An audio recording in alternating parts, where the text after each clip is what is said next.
la grande Troménie de Locronan, c'est un petit peu le pardon des pardons. Il n'a lieu qu'une fois tous les 6 ans.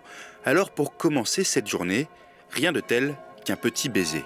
Le baiser des bannières, c'est pour qu'on s'arrange entre toutes les paroisses. S'il y a eu un petit peu de rififi pendant les 6 ans, là, le baiser des bannières, après tout le monde s'arrange de retour, on va faire la procession, on a tout oublié.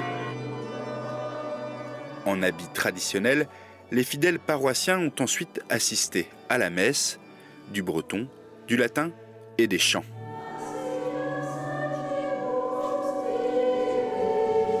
Tous les gens qui font la Troménie, il leur reste toujours quelque chose, peu importe leur foi, ça leur apporte toujours quelque chose en fait. La Troménie, on la vit chacun à sa façon. Mais la Troménie, c'est avant tout une procession d'origine celtique qui s'est christianisée il y a à peu près 1000 ans.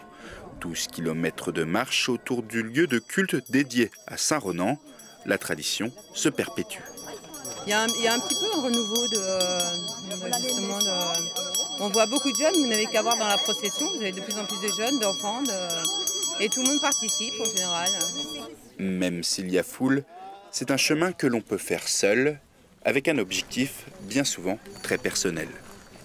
Et je trouve que faire ce périple en pleine nature, c'est assez phénoménal, quoi. Il y a peu d'endroits où on peut faire ce genre de choses.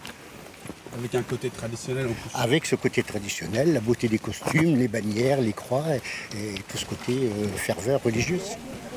La saison des pardons ne fait que commencer. La semaine prochaine, c'est à Sainte-Anne-d'Auray que les pèlerins bretons sont attendus.